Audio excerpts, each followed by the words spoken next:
Hola, ¿qué tal? El tema que veremos en el video de hoy será patología torácica. Estos son todos los temas a revisar, solo quiero hacer énfasis en que la primera parte de la presentación vamos a hablar de patología pulmonar propiamente dicha y luego veremos ejemplos de patología extrapulmonar como lesiones pleurales, extrapleurales que son propias de la pared torácica y las lesiones correspondientes con el mediastino. En el primer punto vamos a ver las enfermedades pulmonares. Primero tenemos que hacer una pequeña división del sistema respiratorio. Recordemos que el sistema respiratorio tiene dos funciones, una vía conductora pertenece a la vía aérea, que está compuesta por la tráquea, los bronquios principales, segmentarios y subsegmentarios, hasta los bronquiolos terminales, cuya función, como su nombre lo dice, es la de conducir el aire, e histológicamente presenta glándulas secretoras de moco y cartílago. El moco para prevenir la entrada de agentes patógenos eh, y el cartílago que proporciona una rigidez estructural y está marcada aquí de color naranja. Conforme vamos avanzando a la división a las divisiones de los bronquiolos se comunican con algunos alvéolos formando una zona de transición mostrada en esta zona de amarillo. ¿Qué es lo que representa? El bronquiolo terminal, que es este que estoy señalando, y aparte estos pequeños círculos de amarillo representan algunos sacos alveolares que se están empezando a aparecer en el bronquio terminal. Es por eso que esta zona amarilla o de transición tiene una función tanto conductora y de intercambio gaseoso. Y finalmente la zona respiratoria, que es esta zona más distal, que está dividida en dos. Una zona, esta zona morada o lila, en la cual se encuentran los sacos alveolares y alvéolos, que es donde se realiza el intercambio gaseoso, y esta zona de verde, estas líneas verdes que representan los septos, que corresponden al intersticio o tejido de sostén del pulmón. Podemos, ya después de esta breve revisión, vamos a hablar del lobulillo pulmonar secundario, que es la unidad anatómico-funcional del pulmón. Como su nombre lo dice, es la unidad funcional más pequeña rodeada de tejido conectivo. Y que mide entre 1 a 2.5 centímetros y se compone de entre 5 a 15 acinos o sacos alveolares. Como su nombre lo indica, es la unidad anatómico-funcional, entonces es la que tiene la anatomía más pequeña capaz de realizar la función. A eso nos referimos con unidad anatómico-funcional.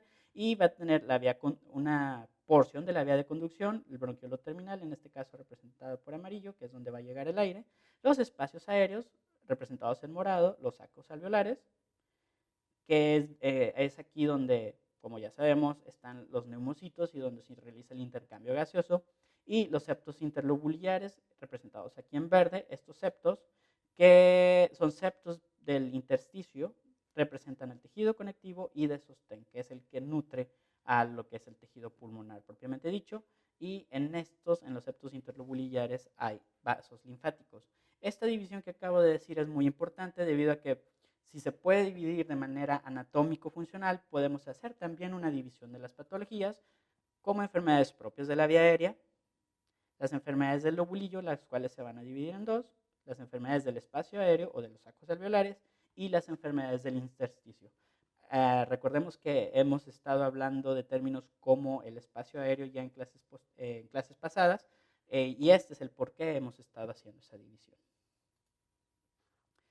Dentro de las enfermedades pulmonares vamos a ver el apartado o el subapartado, por eso tenemos el 1.1 de la vía aérea.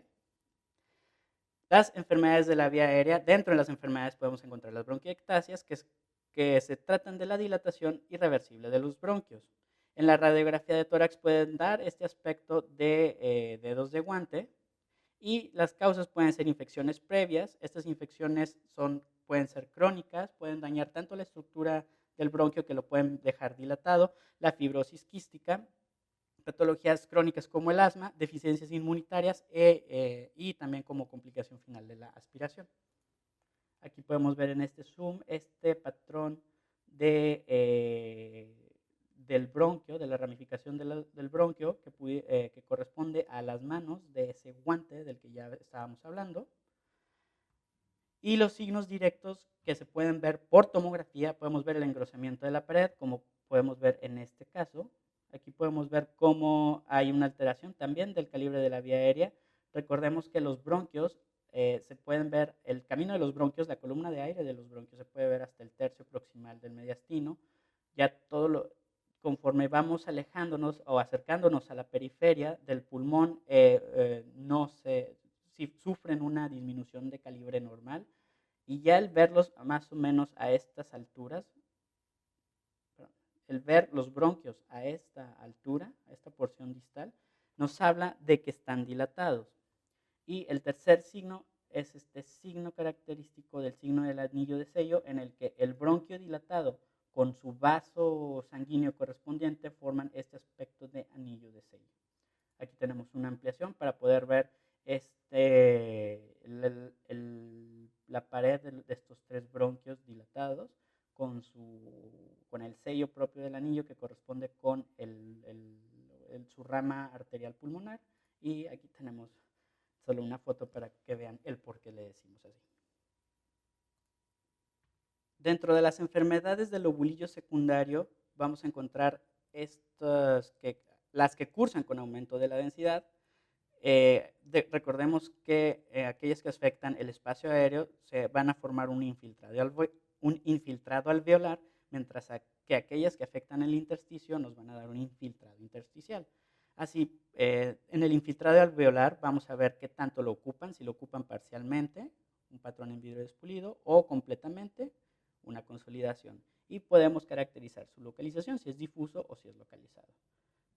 Por su parte, el infiltrado intersticial vamos a valorar su morfología, si es un infiltrado con aspecto en red o reticular, con múltiples nódulos o nodular, o una mezcla de estos como retículo nodular.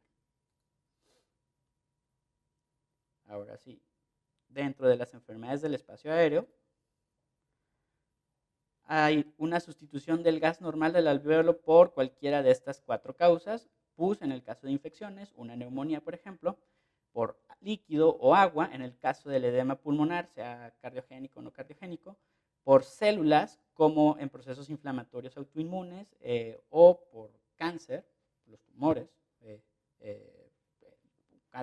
cáncer pulmonar por ejemplo, o por sangre, en este caso de alguna hemorragia parenquimatosa, y como ya lo habíamos mencionado anteriormente, causan infiltrados alveolares.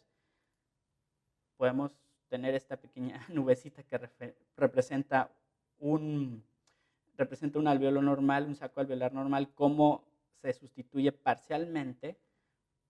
Si esto ocurre, esta sustitución parcial, este aumento de la densidad lo vamos a conocer como infiltrado en vidrio despulido, pero si ocurre una ocupación total, este infiltrado va a ser conocido como una consolidación.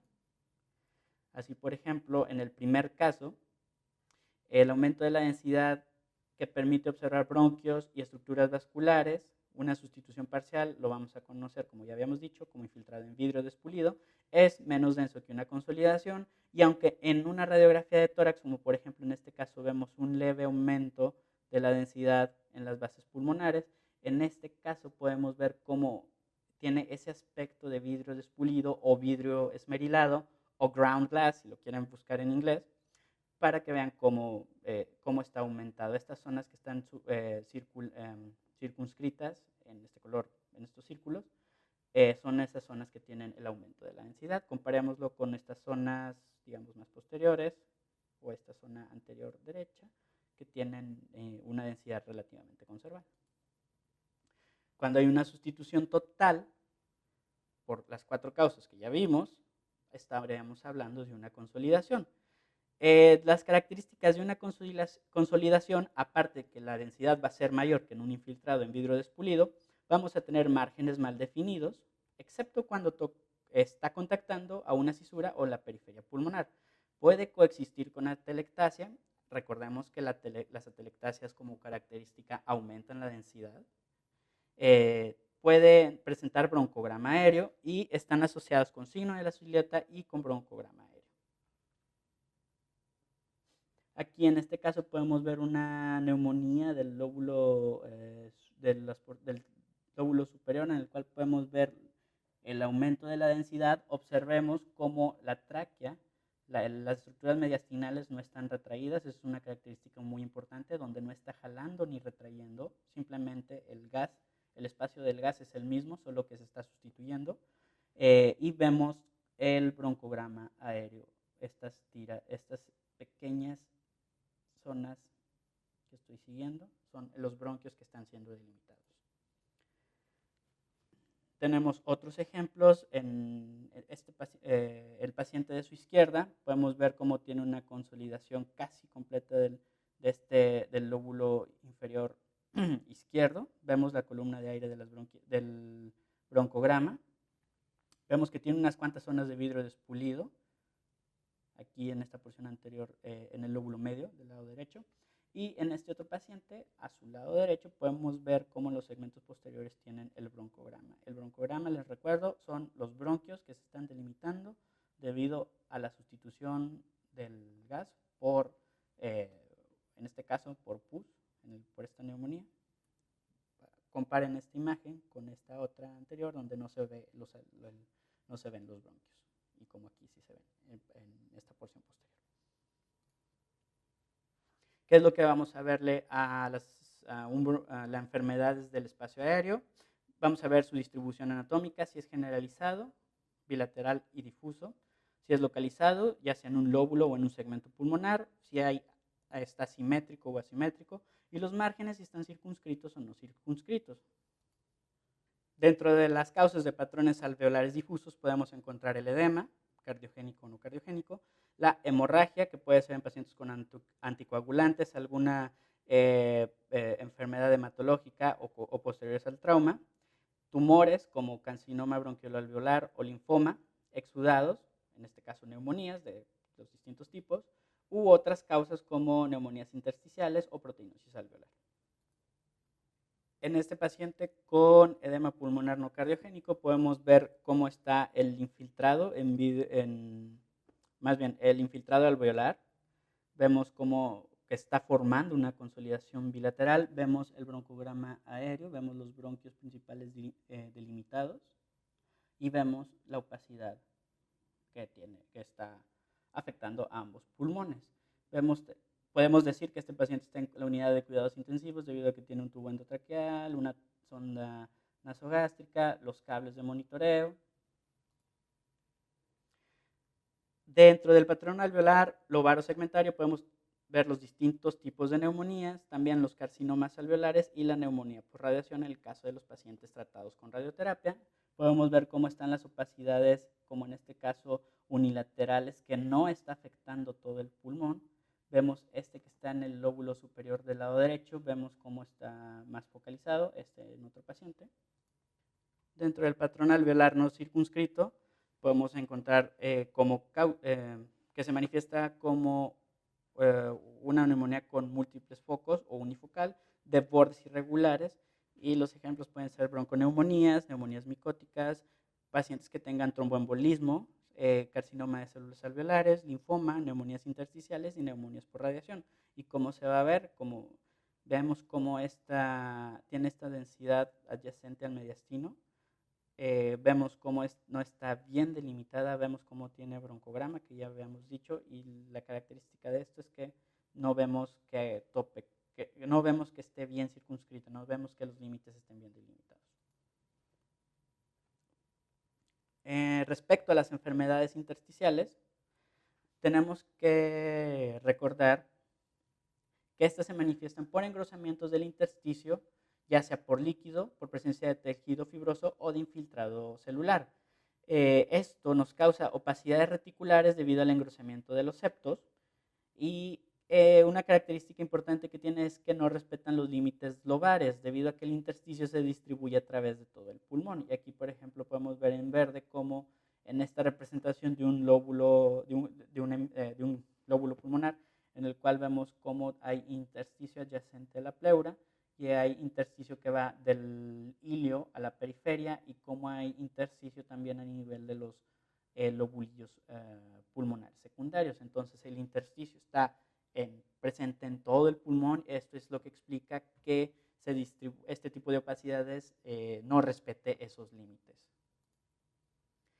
Hay tres patrones principalmente. Un reticular, por ejemplo, que como su nombre lo dice, es en aspecto de red, de una redecilla. Y aquí podemos ver, por ejemplo, en este paciente cómo tiene este infiltrado, cómo hay una prominencia de aspecto reticular en las bases pulmonares de predominio del lado izquierdo, y en este pequeño en este aumento podemos ver esa prominencia de ese aspecto del infiltrado reticular. Los infiltrados nodulares, como en este paciente, que podemos otra vez decir que está en la unidad de cuidados intensivos, observemos el tubo endotraqueal, pero si se fijan con atención podemos ver que tiene unos nódulos, tiene pequeños lesiones radiopacas, ovaladas o redondeadas, en ambos campos pulmonares de predominio, si lo vamos a ver, de predominio del lado derecho, que son estas zonas de acá. Y finalmente un infiltrado retículo nodular, en el cual podemos ver que tiene tanto esa redecilla como esos pequeños nódulos en este paciente pediátrico con una bronconeumonía. Dentro de las enfermedades del intersticio, las causas pueden ser el edema venoso, el edema linfático. Recordemos que en el intersticio hay vasos linfáticos, y del intersticio salen las venas pulmonares que van a llevar la sangre oxigenada. La diseminación linfangítica, esto en el caso de diseminación de tumores, enfermedades de la colágena, enfermedades por inhalación, y las manifestaciones radiológicas, aparte de los tres tipos de infiltrado que ya vimos, reticular, reticulonodular o nodular, vamos a poder ver, por ejemplo, las líneas de Kerley, un patrón de panelización o la presencia de nódulos miliares. El infiltrado intersticial, las líneas de Kerley, podemos ver las líneas A, que son acumulación de líquidos en el tejido que rodea los cilios pulmonares. Vemos aquí cómo los cilios están prominentes, tienen estas pequeñas líneas que se extienden desde los cilios hasta la periferia. Y los tabiques interlobulares engrosados representan a las líneas B, generalmente en las bases pulmonares, y son perpendiculares a la pleura, como son estos marcados por las flechas negras en este caso. Estos suelen verse en el contexto de pacientes con falla cardíaca o con edema pulmonar. El infiltrado intersticial en panalización nos habla de un patrón en el que hay múltiples quistes pulmonares en fila, y usualmente cuando hablamos de panalización hablamos de es la manifestación final de un proceso inflamatorio crónico del pulmón, específicamente de fibrosis pulmonar, y el ejemplo es una neumonía intersticial usual. En esta radiografía podemos observar cómo el paciente tiene múltiples opacidades reticulares, cómo está distribuidos de manera difusa de manera bilateral. Vean las redes, este infiltrado reticular, cómo se ven estas líneas en ambos campos pulmonares, y vemos que estas líneas corresponden a lo que ya mencionábamos, a estos quistes, estas pequeñas burbujas, si lo quieren ver así, que estas pequeñas burbujas son quistes que están juntos, y esto nos habla de un proceso cicatrizal final, un pulmón como puede llamarse en etapa terminal, y esto nos habla del patrón de panelización de una neumonía intersticial usual en el caso de fibrosis pulmonar. La metástasis linfangítica es otro ejemplo de infiltrado intersticial en el que hay engrosamiento irregular y nodular de los septos interlobulares que recuerda una hilera de perlas. Y en esta radiografía podemos ver ese engrosamiento lineal, y aparte vemos cómo hay pequeños nódulos dentro de ese infiltrado del lado derecho, y en su tomografía correspondiente podemos ver los nódulos, y aparte cómo los nódulos están junto con el engrosamiento de los septos. Entonces, este ejemplo de metástasis linfangíticas es una diseminación de un cáncer por el intersticio. Con respecto a los nódulos y masas, pueden clasificarse de distintos tipos. Un nódulo es una lesión redondeada originadas en el parénquima pulmonar. Los distintos tipos que pueden ser, dependiendo de su tamaño, son Los nódulos miliares, que son nódulos muy pequeños, que luego vamos a hablar de ellos. Los micronódulos entre 2 a 7 milímetros. El nódulo propiamente dicho entre 7 y 30 milímetros. Y la masa, que es una lesión redondeada o ovalada de más de 30 milímetros o más de 3 centímetros. Cuando hablamos de un solo nódulo, o sea, de estos, un solo nódulo, hasta aquí, que no pase de los 3 centímetros, estaríamos tratando con un nódulo pulmonar solitario, el cual no debe de estar asociarse con otras lesiones, no debe de haber una neumonía, no debe de haber una telectasia, por ejemplo, y que usualmente es un hallazgo incidental. Dentro de las causas de nódulo pulmonar solitario, en el 90% de los casos podemos encontrar los granulomas, ya sean tuberculosos o por histoplasmosis, una enfermedad, una infección micótica del pulmón, la histoplasmosis. También podemos encontrar carcinomas, amartomas, que son lesiones benignas, este tercer caso, o metástasis. ¿Cuándo un nódulo pulmonar es bueno o cuándo es malo? El hallazgo de nódulo pulmonar va a ocurrir usualmente por medio de una radiografía de tórax tomada por algún otro motivo. El médico lo que debe de hacer es verificar estudios previos, específicamente la radiografía previa, lo cual es muy útil para verificar la estabilidad de ese nódulo pulmonar. Evitar simuladores, como por ejemplo la sombra de los pezones, y hay que ver los antecedentes clínicos del paciente. ¿Qué antecedentes nos interesan? La edad, si es mayor de 40 años, el sexo, en este caso las mujeres, el tabaquismo, cuestiones laborales como exposición a asbesto, a metales pesados, aquellas personas que hayan tenido contacto con metales radioactivos, la enfermedad pulmonar previa, si es un paciente que padece fibrosis, granulomatosis o que tenga enfermedad pulmonar obstructiva crónica. Después de realizar un hallazgo de un nódulo pulmonar y que sea de primera vez y no tener estudios previos o tener algún antecedente de riesgo, se debe de realizar una tomografía computarizada de tórax, que este es el estudio más sensible para caracterizar los nódulos pulmonares y permite valorar el resto del tórax. Del nódulo lo que vamos a analizar va a ser su tamaño, la densidad, la presencia de grasa, la presencia de vidrio despulido o su asociación con el nódulo, la presencia de calcificaciones, el tiempo de duplicación, los márgenes, la presencia de cavitación o de broncograma aéreo y la captación de material de contraste. Un nódulo pulmonar benigno va a ser un nódulo pequeño. Mientras más pequeño, mayor probabilidad de que sea benigno. Aquellos que miden menos de 7 milímetros tienen menos de 1% de ser malignos.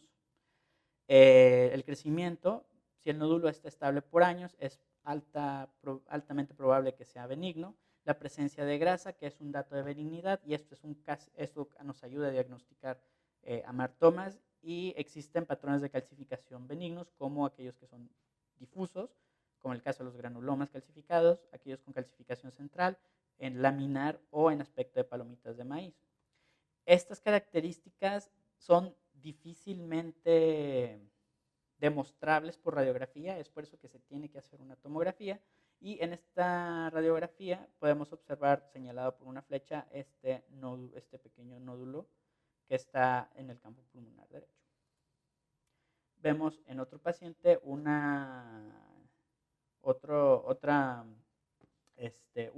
ejemplo de un amartoma, en el cual podemos ver las calcificaciones, vemos el tamaño de la lesión, que es menor de 3 centímetros, y vemos que tiene bordes lisos.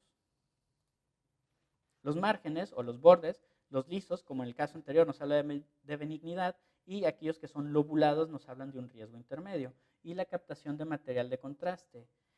Aquí lo que se tiene que hacer es una tomografía simple y una tomografía contrastada. ¿Esto para qué? Para medir las densidades del nódulo. Y si presenta una diferencia de 15 unidades Hounsfield, es decir, si en la fase contrastada sube más de 15 unidades Hounsfield, esto nos habla de que ese nódulo está captando material de contraste, y nos habla de un dato de malignidad. Cuando no captan, es 99% probable que sea benigno. Tenemos que recordar que hay que poner todas estas características en conjunto con la historia clínica antes de hacer un diagnóstico. Dentro de los nódulos pulmonares malignos vamos a ver que a mayor tamaño, mayor probabilidad de malignidad, en este caso nódulos de más de 2 centímetros. El crecimiento, aquellas lesiones de más de 3 centímetros tienen una alta probabilidad de ser malignas. El patrón de calcificaciones malignas o intermedias como puntiformes, periféricas o excéntricas o irregulares. Aquí vemos un ejemplo de cómo están este tipo de calcificaciones. Y los márgenes, el que más nos habla de malignidad es los márgenes o bordes espiculados, como en este caso. Por espiculación nos referimos a estas líneas que histológicamente representan el nódulo o un cáncer que está infiltrando a través del intersticio del tejido pulmonar.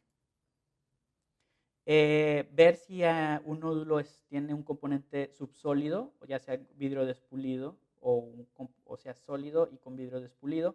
Esto nos habla de que tiene mayor riesgo de ser maligno.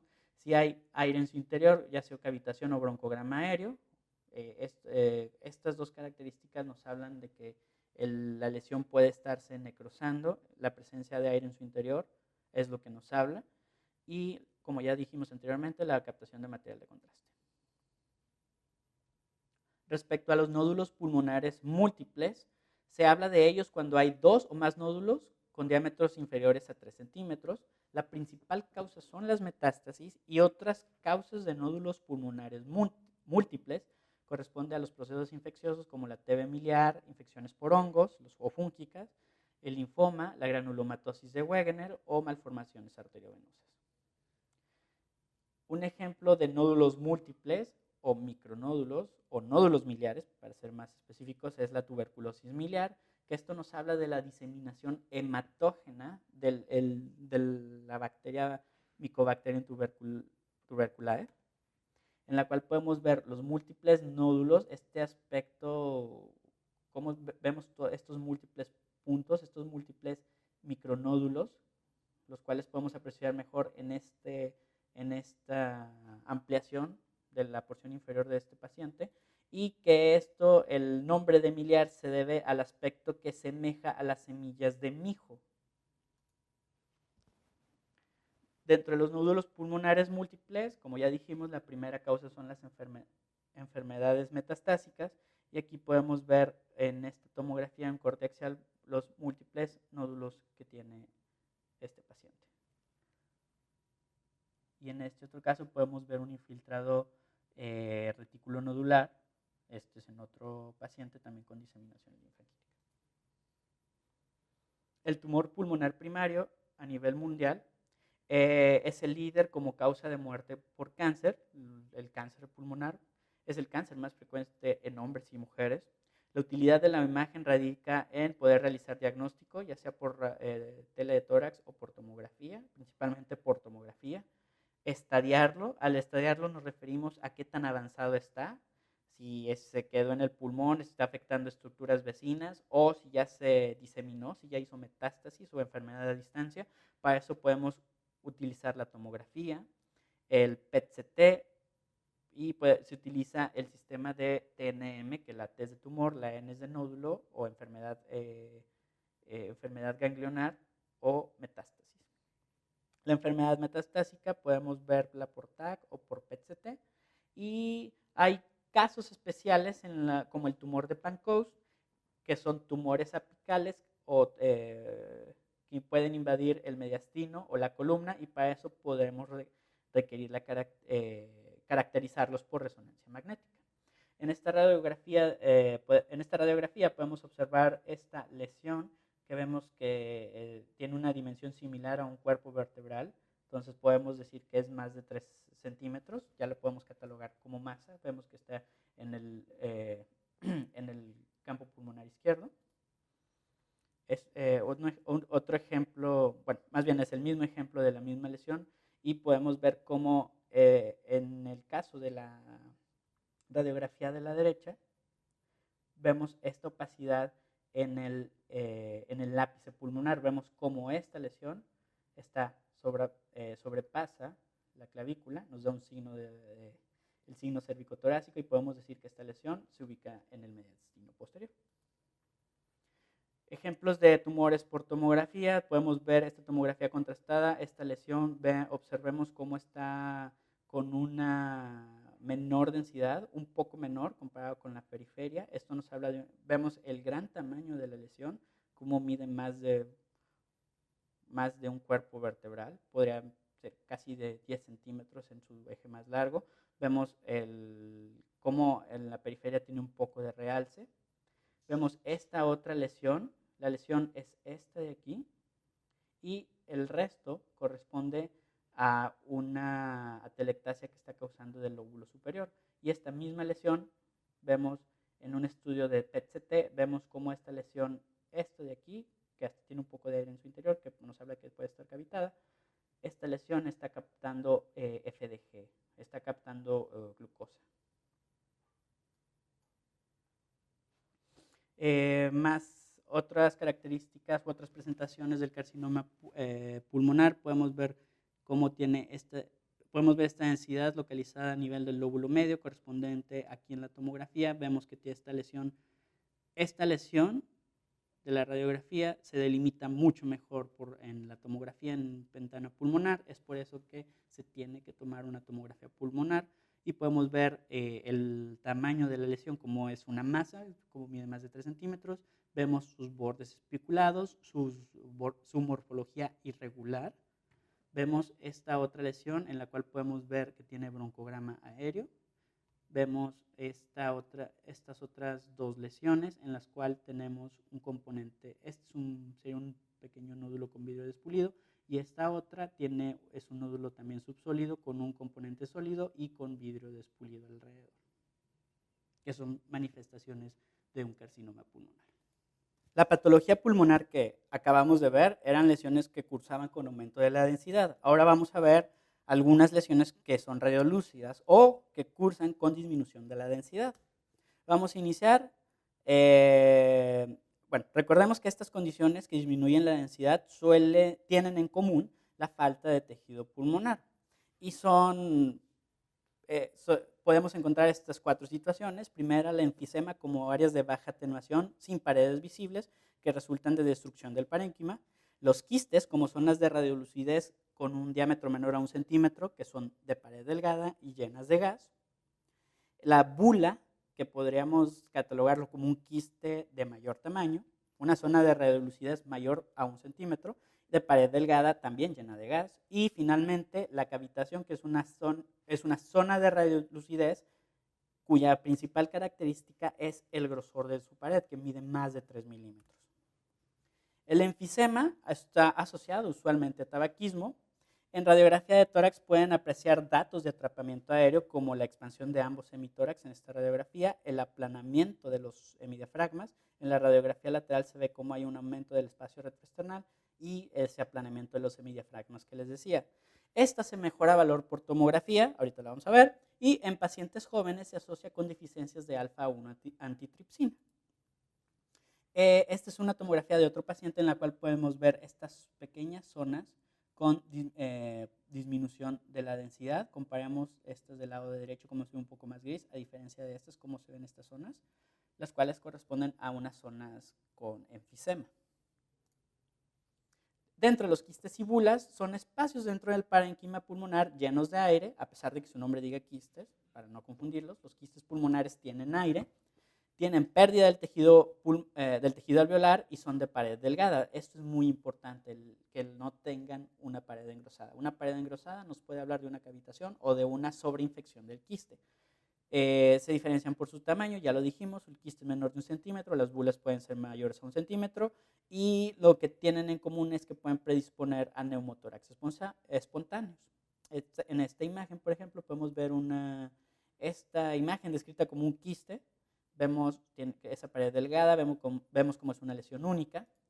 En estas otras imágenes, en el mismo paciente, podemos ver cómo las porciones superiores de ambos hemitórax están con un aumento de la lucidez. Vemos cómo la trama pulmonar no llega hasta la periferia en las porciones superiores, y vemos cómo en una tomografía, en este corte coronal, vemos estas lesiones que corresponden en este caso estamos hablando de unas bulas, obviamente miden más de 1 centímetro y vemos cómo están sustituyendo al parénquima pulmonar. No hay parénquima pulmonar en estas lesiones. Dentro de las lesiones radiolúcidas, las cavitaciones tienen gas en su interior, pero a diferencia de las otras, tienen una pared gruesa de más de 3 milímetros de grosor. Usualmente se asocian con otras lesiones como nódulos, masas o zonas de consolidación. Pueden haber niveles hidroaéreos. En contextos de infecciones se asocian con abscesos pulmonares y en contextos de tumores se asocian con lesiones agresivas. En esta radiografía podemos ver del lado derecho esta lesión radiolúcida. Vemos que la pared es todo esto. Vemos que el grosor es similar al de una costilla. Obviamente esto nos habla de que es una lesión de más de 3, el grosor de esta pared es de más de 3 milímetros, lo cual nos está hablando de una cavitación. Vamos a continuar.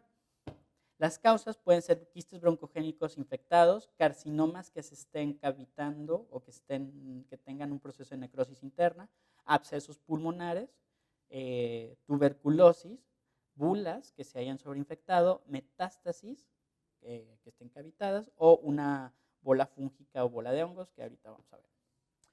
Tenemos esta radiografía en un paciente pediátrico en la cual podemos ver cómo tiene esta gran lesión adyacente a la pared torácica y vemos cómo esta lesión en la tomografía contrastada, vemos cómo esta lesión está dentro del parénquima, vemos cómo tiene esta pared gruesa, cómo hay líquido en el interior de ella, que es esta zona que se ve un poco más gris, menos densa, y aparte tiene gas en su interior.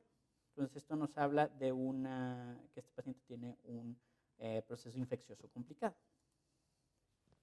Podemos ver neumonías cavitadas, como en esta radiografía podemos ver esta zona de radiolucidez en el lóbulo superior, en el lóbulo derecho superior. Vemos, recordando, como es una neumonía, no va a desplazar estructuras mediastinales, y vemos como en esta área de consolidación o de aumento de la densidad hay un área con mayor radiolucidez. Esto nos habla de que hay un proceso necrótico en el interior de este pulmón y al confirmarlo con la tomografía podemos ver que tiene broncograma, vemos el aumento de la densidad y vemos este aire, lo cual nos habla de que es una neumonía cavitada. Otra enfermedad infecciosa en la que podemos encontrar cavitaciones es la tuberculosis, en la cual podemos observar esta lesión radiolúcida con esta pared gruesa. Esta lesión está ovalada, lo cual nos habla de una cavitación en el contexto de tuberculosis.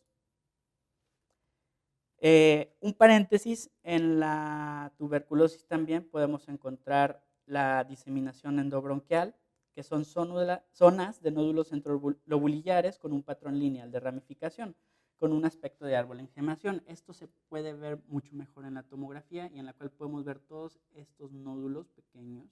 Vemos cómo están conectando con los bronquios principales. Aquí vemos un aumento en la cual vemos todos estos nódulos, cómo se conectan con los bronquiolos distales, cómo hacen ese aspecto como de ramas o, como su nombre lo dice, como un árbol en gemación.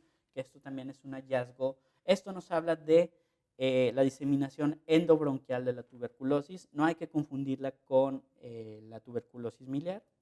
Otra lesión radiolúcida es la bola fúngica o la fungus val, una cavidad generalmente por enfermedad fibrocavitaria previa, como puede ser una tuberculosis o una sarcoidosis, en la cual es colonizada por especies del género Aspergillus que forman una masa. Y aquí podemos ver toda la lesión, cómo está en esta radiografía. Podemos ver la lesión radiolúcida, la cual está llena de esa bola de hongos, y este pequeño halo lúcido, o sea, halo de aire alrededor, corresponde al espacio que todavía no ha sido llenado por esa bola de hongos, lo cual nos da este signo de luna creciente y se puede ver mejor en esta tomografía, en este corte coronal en el cual vemos que toda la lesión cavitada tiene dos lesiones cavitadas grandes, en la cual podemos ver esto de aquí arriba y aquí arriba también, ahí donde estoy señalando, son las zonas con aire que todavía no han sido ocupadas y que son las que nos forman ese aspecto de luna creciente.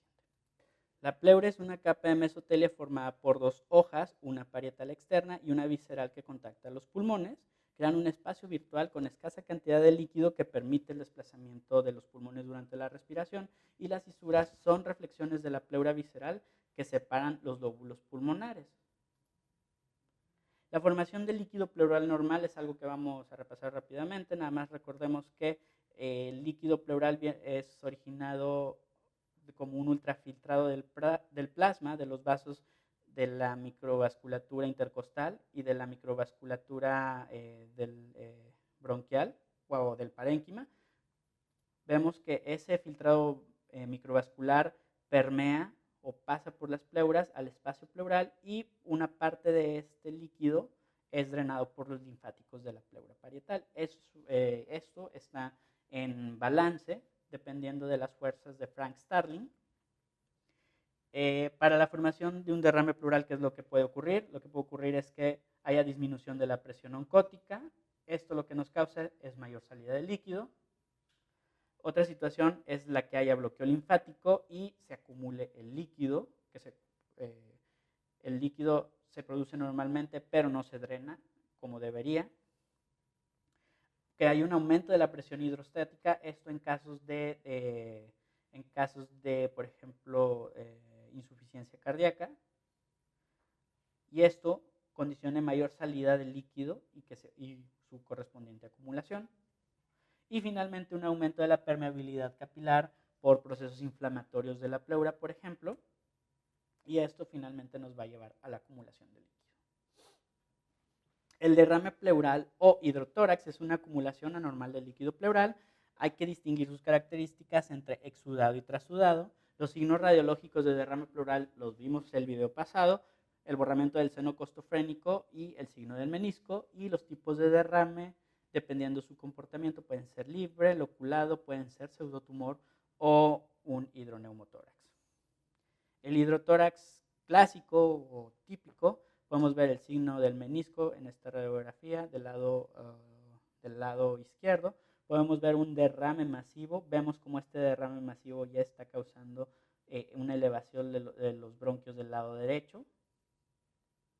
Y vemos la opacidad de casi todo el hemitórax del lado derecho.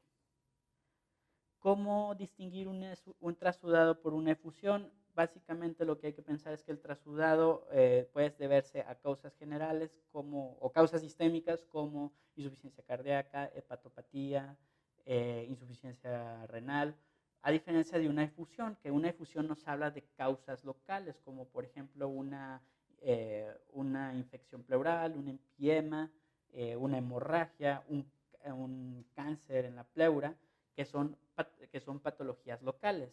¿Y cómo podemos distinguirlos? El líquido pleural se puede mandar a estudiar y se obtiene por medio de punción y se manda a estudiar, y podemos realizar sus características citológicas y sus características químicas y celulares.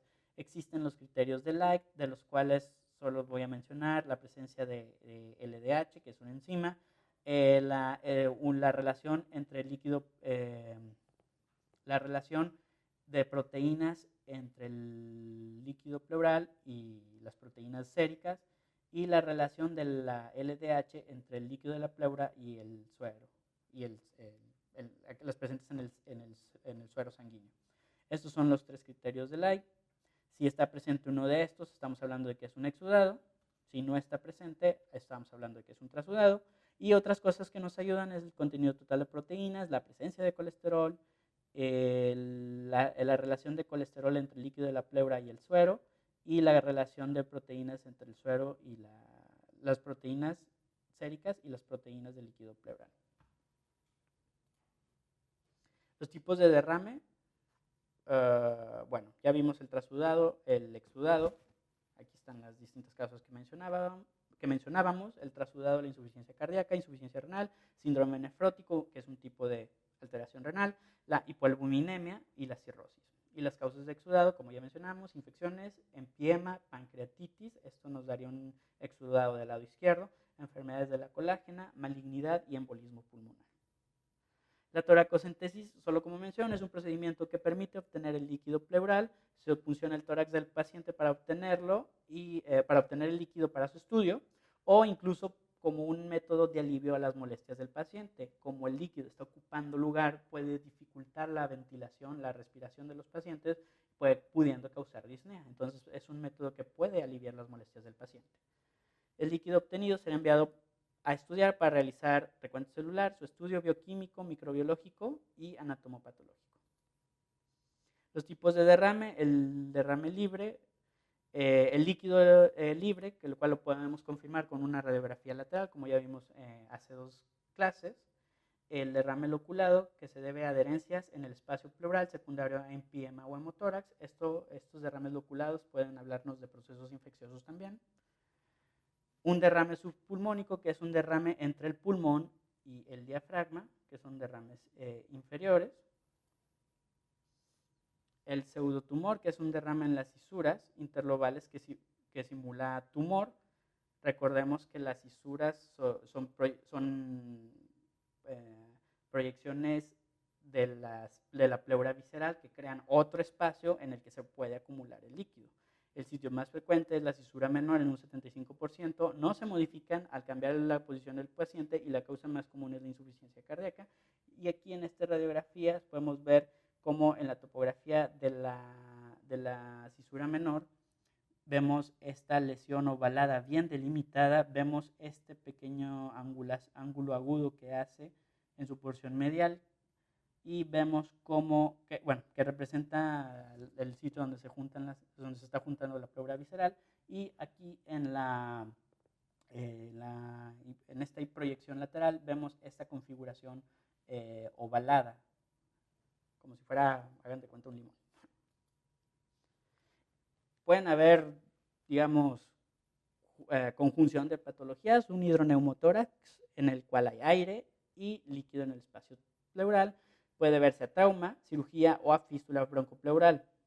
Vemos por la radiografía la presencia de nivel hidroaéreo. Vemos esto de aquí corresponde al espacio aéreo, al gas, y aquí abajo vemos el nivel que está formando el líquido. La tomografía es útil para distinguir entre absceso e hidroneumotórax. Las causas de derrame pleural bilateral: la insuficiencia cardíaca, insuficiencia renal, lupus eritematoso, tuberculosis, embolismos pulmonares, cirrosis y trauma. Y aquí podemos ver el borramiento de ambas, el signo de menisco de manera bilateral, y aquí en esta tomografía podemos ver el líquido como está en las porciones más inferiores con sus atelectasias por compresión. Un empiema o piotórax nos habla de un derrame pleural infectado, purulento, usualmente loculado. La mayoría son complicación de neumonías o de abscesos pulmonares y puede caracterizarse por ultrasonido. Cuando solo hay líquido, este va a verse de aspecto hipoecoico. Cuando hay exudado, se va a ver ecogénico, con muchas ecogenicidades de aspecto blanco. Puede haber engrosamiento pleural y puede haber septos. En esta radiografía podemos observar que el paciente tiene su enfermedad del lado izquierdo.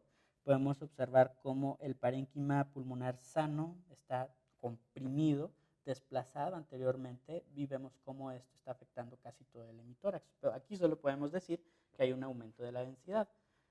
Una ecografía, esto es un paciente pediátrico, olvidé mencionar, y en esta ecografía podemos ver toda esta zona que estoy señalando con la flecha, es el sitio con el empiema. Vemos que tiene septos, lo cual nos habla de un proceso ya complicado, y vemos también la pleura como estaría de este lado, vemos también cómo se ve engrosada.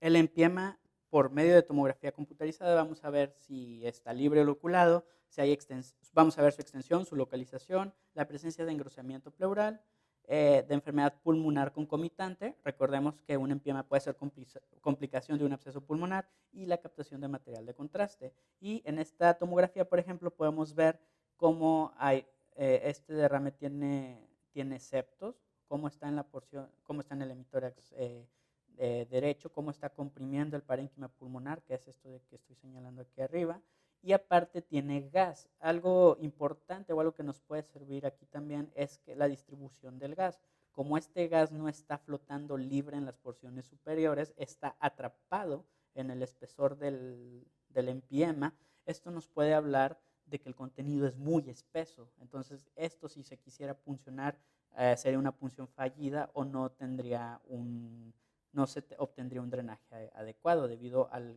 que el contenido dentro de este proceso está muy espeso. El neumotórax, como su nombre lo dice, es presencia de aire en el espacio interpleural. Las causas usualmente es postraumático. Puede deberse también a ruptura espontánea de bulas, que ya las vimos, o puede ser diatrógeno en punciones transtorácicas o canalización de vena central. La complicación, el neumotórax a tensión, en donde hay una compresión de las estructuras mediastinales. ¿Y qué es lo que vamos a ver en la radiografía? En esta paciente con un neumotórax izquierdo vemos cómo hay un aumento franco de la lucidez. Vemos que la trama vascular no se distribuye de manera normal como en el lado derecho. Y aparte podemos ver este aumento de la densidad central que corresponde al pulmón sano que está siendo comprimido. Otro ejemplo de un neumotórax en el cual podemos ver, como ya les habíamos mencionado, la falta de la trama vascular en la zona radiolúcida y vemos cómo el pulmón está siendo comprimido. El parénquima pulmonar normal que estoy señalando aquí está siendo comprimido. Finalmente, dentro de la patología pleural podemos ver los tumores pleurales. El tumor primario de la pleura se llama mesotelioma, el cual se manifiesta como un engrosamiento nodular de la pleura, como en este caso. El mesotelioma, y los tumores secundarios que pueden ser metastásicos. Estos dos tumores, aparte del engrosamiento que ya había mencionado, un engrosamiento nodular, pueden causar también derrame pleural. Las células cancerígenas pueden invadir los vasos linfáticos de la pleura, obstruyéndolos y disminuyendo su drenaje y provocando el derrame. Más ejemplos de tumores pleural, en este caso manifestado como un derrame pleural del lado derecho. Aquí vemos cómo se ve como aparte del derrame pleural, vemos en la radiografía lateral que se manifiesta como una masa a nivel o cercana al lóbulo medio, que incluso nos borra la silueta cardíaca. Y aquí en la tomografía podemos ver cómo este tumor, esta es una tomografía simple, no está contrastada, podemos ver el derrame pleural que está adyacente a la silueta cardíaca. Hay que recordar que en el tórax no solo se encuentra el pulmón y los grandes vasos, también se encuentra recubriendo todo esto las estructuras extrapleurales como los huesos, el músculo, cartílago.